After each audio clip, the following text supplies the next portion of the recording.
have been witness to miracles or calamity.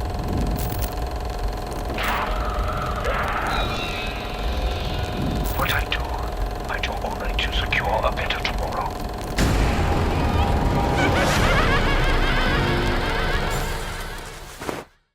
Who is Dr. Edward Richtofen?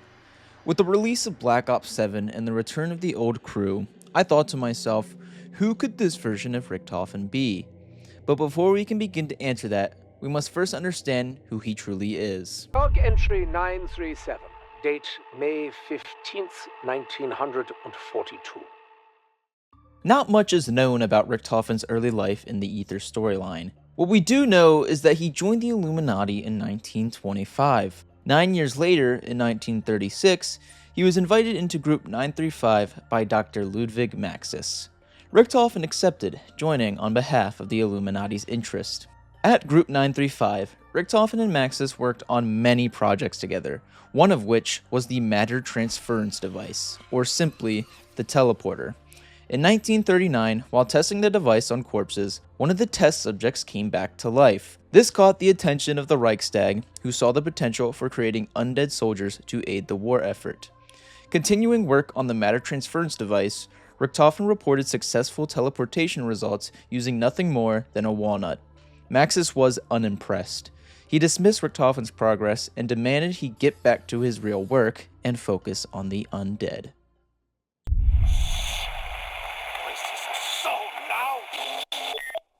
Maxis' dismissal marked a turning point for Richtofen.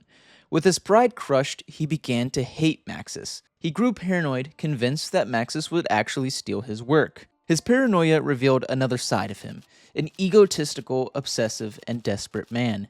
This would cause Richtofen to want to prove that he was the greater scientist.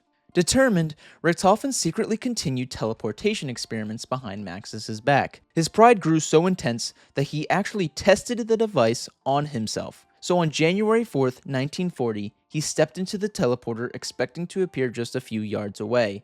Instead, Richtofen was transported to the moon, inside a cavern holding a mysterious pyramid, the MPD. Curious about the structure, he touched it. That single act corrupted him with the Dark Aether, filling his mind with endless whispers and the voices of corruption. His paranoia deepened, his ego grew, and his lust for power knew no limits. Soon after, Richtofen was transported to Shangri-La, where the natives worshipped him as a god. That moment only fueled his pride and ego. 19 days later, a changed Richtofen returned to Group 935. He instructed Dr. Schuster to begin construction of Griffin Station on the moon so that they could study the MPD. He then abandoned the Illuminati, declaring them useless to his greater plan. By 1942, Griffin Station was complete. Richtofen appointed Dr. Groff as lead scientist. Meanwhile, Group 935 unearthed Purgatory Point, also known as Buried, in Africa. There, they discovered the schematics for the Pack-a-Punch in the Agarthan device. The Agarthan device, said to grant any wish, became Richtofen's backup plan should his MPD ambitions fail. Months later, they discovered how to power the MPD, with souls. Richtofen wasted no time in sending soldiers and scientists to the moon to be sacrificed. His grand scheme was in motion, to enter Agartha and control the Aether itself. I have been at Group 935's Siberian facility now for merely days. On July 15, 1945, Richtofen arrived at the Siberian facility with Samantha Maxis, Ludwig's daughter, under his care.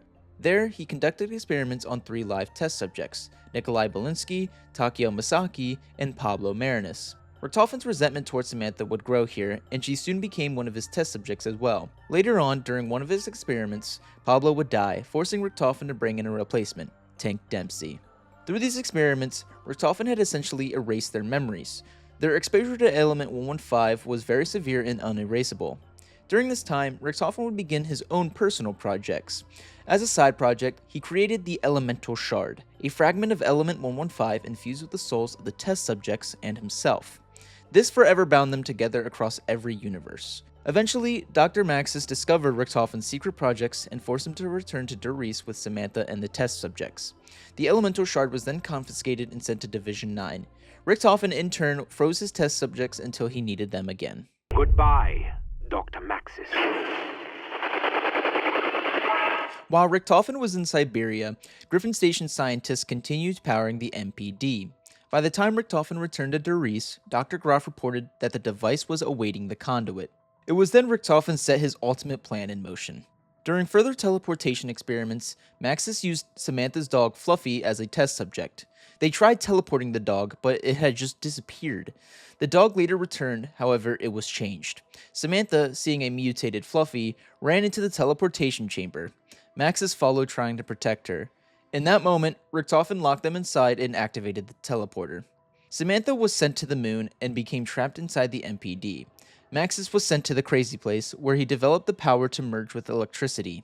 Richtofen ordered Griffin Station scientists to teleport Maxis to the moon so he can get Samantha out of the MPD. Maxis, upon being teleported to Griffin Station, told Samantha to kill everyone associated with Group 935. Now corrupted, Samantha unleashed the undead against Group 935. Maxis then killed himself, merging with the station's technology to await his revenge. With the outbreak spreading, Richtofen fled to Doris. There, he awakened Dempsey, Nikolai, and Takio. With no memory of who they were or who he was, they followed Richtofen, unknowingly becoming part of his grand scheme. Together, they would become known as Ultimis. Their journey eventually led them to the moon, where Richtofen finally completed his scheme. He swapped bodies with Samantha and gained control of the ether. Richtofen had everything he had wanted: absolute power. But Maxis, now integrated with Griffin Station's technology, manipulated Dempsey, Nikolai, and Takio to unknowingly destroy Earth, severing Richtofen's control over the ether. Ah, you fools! Why did you listen to him? From there, Richtofen's battle with Maxis continued. They both sought to control the ether through the activation of polarization devices, manipulating the Victus crew, Marlton, Misty, Russman, and Stuhliger, to act on one of their behalfs. In the end, Victus sided with Maxis. He claimed full control of the ether and transported Richtofen into a zombified corpse. Maxis then unleashed destruction upon Earth and its inhabitants. The voices! Ah! The voices! Looking back at Ultimis Richtofen's story, what makes him such a fascinating character is how his personality traits drive every major choice he makes. His paranoia isn't just a little detail that Treyarch added for fun. It directly pushed him to distrust Maxis and secretly continue his own experiments. His pride even made him reckless enough to use himself as a test subject, which ultimately led him to the MPD. And once he was corrupted, all of those flaws, they got amplified. His paranoia became obsession, his arrogance turned into a godlike ego, and his hunger for power became his main goal. Every event that occurred, like experimenting on live test subjects, to sacrificing people for the MPD, to betraying Maxis, these events can all be traced back to his core traits. But that's the strange thing about Richtofen. The same traits that ruin him are also the ones that push him forward. His arrogance is not only a weakness, it's what gave him the confidence to attempt things that I don't think really anybody else would. His hunger for power doesn't just corrupt him, it fuels him. His genius and his madness, they're tied together, and you can't really have one without the other. So if you took away his flaws, he wouldn't really be Richtofen anymore. His pride, his ego, his obsession, they're not just parts of him, they are him. So if Ultimis Richtofen is defined by pride, paranoia, and an endless hunger for power, then that would have to mean Primis Richtofen represents something very different, right? Well, not exactly. He is still the same man at his core, carrying the same brilliance and the same flaws, but this version of him is shaped by experience and foresight. Where Ultimis acted on impulse and ego, Primis is more calculated, more burdened by the knowledge of what's to come. So he isn't any less dangerous, but his goals and his methods have shifted. To really understand Primis Richtofen, we have to see him as both a continuation and a contrast, a man who is shaped by his other self, but carries the same darkness within him. In being paranoid, I must remember what Maxis taught me. Primis Richtofen's childhood is explored more than his Ultimis counterpart. This version of Richtofen from Dimension 63 had lost his parents at a very young age, resulting in him growing up as an orphan. He overcame this tragedy and began studying at Heidelberg University, where he would study under Dr. Ludwig Maxis. Spending so much time together, Richtofen would actually come to view Maxis as a father figure. The story of his childhood provides a more human side to Richtofen that contrasts with his Ultimis self.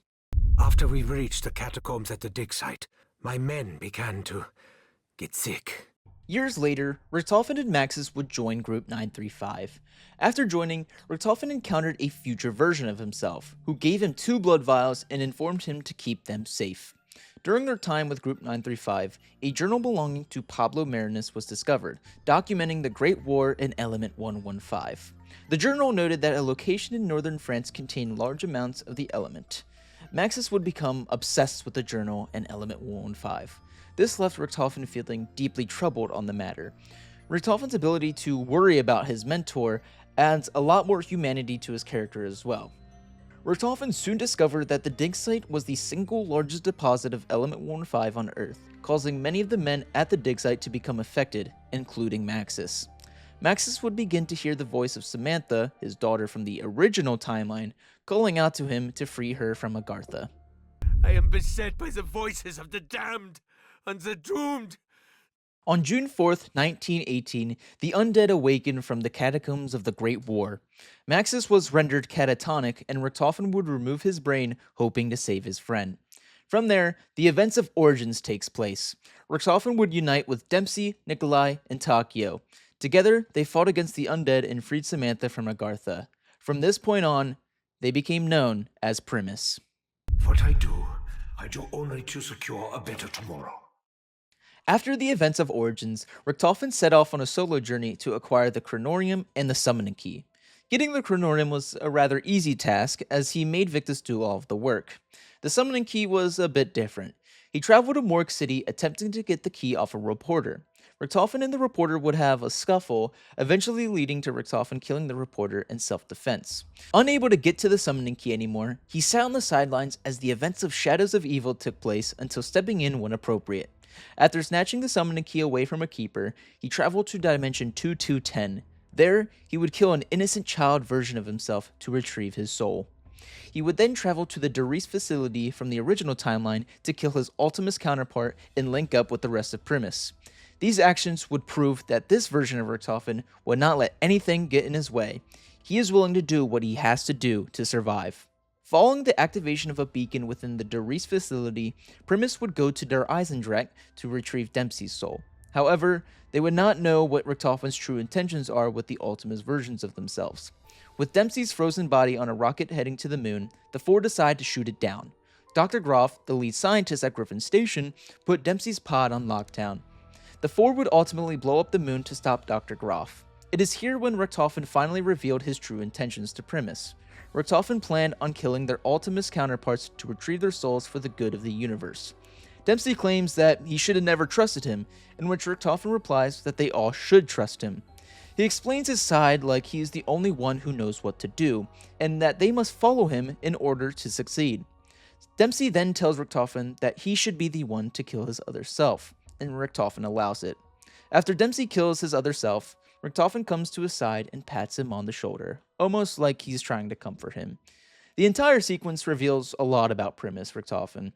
Richtofen is still a manipulative man like his Ultimis self, but this version appears to actually have a heart. The next stop along their journey would be Takio's soul. They got to a Division 9 research facility where Ultimis Takio was being held prisoner. They would eventually make their way to Takio and inform him of what needs to happen. While Primis Takio is speaking to his Ultimis counterpart, Richtofen feels a sense of sympathy for Primis Takio. It is here when Richtofen decides that he must save the rest of Primis from their eventual fate. It is likely that he is beginning to care about them more and more than he originally thought he would. So after retrieving Ultimis Takio's soul, Richtofen brings Primis to Alcatraz to acquire the blood vials. These blood vials would ensure their safety and be used as an insurance policy. The final soul that needed to be collected was Nikolai's, so Primis was teleported to a war-torn Stalingrad filled with dragons.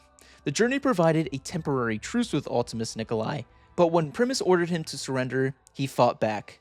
Primis Nikolai then killed his other self and Richtofen retrieved his soul. A beacon then lit up into the sky, transporting the three souls to the house, where Primis would soon end up. When Primis arrived at the house, Richtofen left the summoning key on a table where Maxis got a hold of it. Maxis touched the key and then got sucked into it while also unleashing the Shadow Man. The Shadow Man opened up portals for the Apothecons to invade the perfect world, and Dr. Monty enlisted the help of Primis to stop him. In the end, Primis defeated the Shadow Man, returning the perfect world to its normal state. However, Primis still remained. Richtofen had informed the 3 others to drink their blood vials as it would save them. This proved that he wouldn't even let a god kill him. He created an entire paradox just to save himself, as well as the 3 others. Dr. Monty would come up with a solution to send them back to the Great War, where they would live out the rest of their lives and continue the cycle once again. All because of one man not wanting to die or do what was truly right. I have a universe to set right. Thank you, and goodbye. Unlike his Ultimis counterpart, Primis Richtofen is capable of empathy, loyalty, and even remorse, but those qualities never fully outweigh his obsession with control and survival. His bond with Maxis, his sympathy for Takio, and his small gestures of comfort toward Dempsey reveal a humanity that Ultimis lacked. Yet those same moments exist alongside ruthless choices, like killing his younger self, manipulating Victus, and creating paradoxes to protect himself. What makes Primis Richtofen fascinating is not that he overcomes his flaws, but that his flaws evolve into something more complicated. His selfishness becomes twisted with his desire to protect Primis, and his arrogance manifests as conviction in his role as the one who must fix the universe, and his paranoia transforms into preparation, symbolized by the blood vials. In this way, Primis Richtofen is similar to Ultimis, but has much more humanity. He still cannot let go of the need to control destiny, and he is still unwilling to accept his own mortality. His intelligence, paranoia, and ego are inseparable from his humanity. They are the very traits that allow him to guide Primis while also ensuring the cycle continues. Ultimately, Primis Richtofen embodies the tension between heroism and selfishness, proving that even with more compassion and self-awareness, he cannot escape the flaws that define him. He is both a protector and a manipulator, a man who tries to save the universe while making sure it never goes on without him. Welcome to the party. So what does this all mean for our new version of Richtofen? Personally, I believe this Richtofen is a mix of both Primis and Ultimis. We can already see this in his appearance, such as the Primis-style mustache and his snazzy Group 935 uniform, which heavily reminds me of his Ultimis self. But when I say a mix of Primis and Ultimis, I mean his personality and his character. What I think is that this Richtofen has lived through the experiences of both versions. Like Primis, he may have grown up an orphan, looking to Maxis as a father figure during his studies. However, because this version existed in a world where the Axis powers triumphed over the Allies, I believe this Richtofen never betrayed Maxis. Instead, his respect for Maxis kept them working side by side. This loyalty shows a more controlled personality, one that still hides a big ego and ambition, but doesn't let it take control of him like his Ultimis self did. This would then lead to many successful projects such as the Teleporter and the Undead. Unlike Ultimis Richtofen, who disobeyed orders to chase his own ambitions, this Richtofen may have made the Undead program his main focus, like Maxis originally wanted. Perhaps this choice could have earned him the title of the Hero of the Reich. But that raises an important question. Wouldn't that honor have gone to Maxis himself? Now, since this version seems more like the Ultimis timeline, I can only assume that Maxis publicly announced that Group 935 would have worked closely with the Reich. As a result, maybe something happened to Maxis in this timeline. With Group 935's growing influence and its alliance with the Reich, Maxis would have become a high-value target. It's not hard to imagine that he was possibly assassinated, leaving Richtofen to step in as the new leader of Group 935. If this is the case, then this also shows how adaptable this Richtofen is with leadership. Possibly like his Primis self, he wants people to look up to him, and he probably enjoys that people view him as a leader. Now, another question still remains. The COD blog wrote that this Richtofen is tainted by corruption. Now, could this mean that this version of Richtofen experiences encounter with the MPD, or could this simply mean political corruption, as he is a high-ranking officer within Group 935 and possibly the Reichstag? Personally, I believe this quote is just a red herring. I think it simply means political corruption, because if he was indeed corrupted by the Dark Aether, then I don't think he would sound the way he sounds in the Reckoning's ending. Ultimis Richtofen, who was corrupted, had a very recognizable voice that was way different than when he was uncorrupted. Before his corruption, his audio log sounded much more professional and sane. It is after his encounter with the NPD when he began to sound more maniacal and wanted to take over the world. So I think it is safe to say that he never had his encounter with the NPD. If anything, this Richtofen seems more like someone who uses the system to his advantage. He knows how to play the role of a hero, but is still arrogant and manipulative under the surface. But what do you guys think? I'm curious to know what other people think about this version of our silly little German fella. Now, also, if this video blows up and you also managed to make it to this part of the video, it would be greatly appreciated if you guys could like the video and possibly subscribe. It would mean the absolute world to me, as I am extremely passionate about Call of Duty Zombies. I've been playing since such a young age, and being able to make content for people about the topic would be the best thing in the world to me. But that's pretty much all I got. Let me know if I cooked.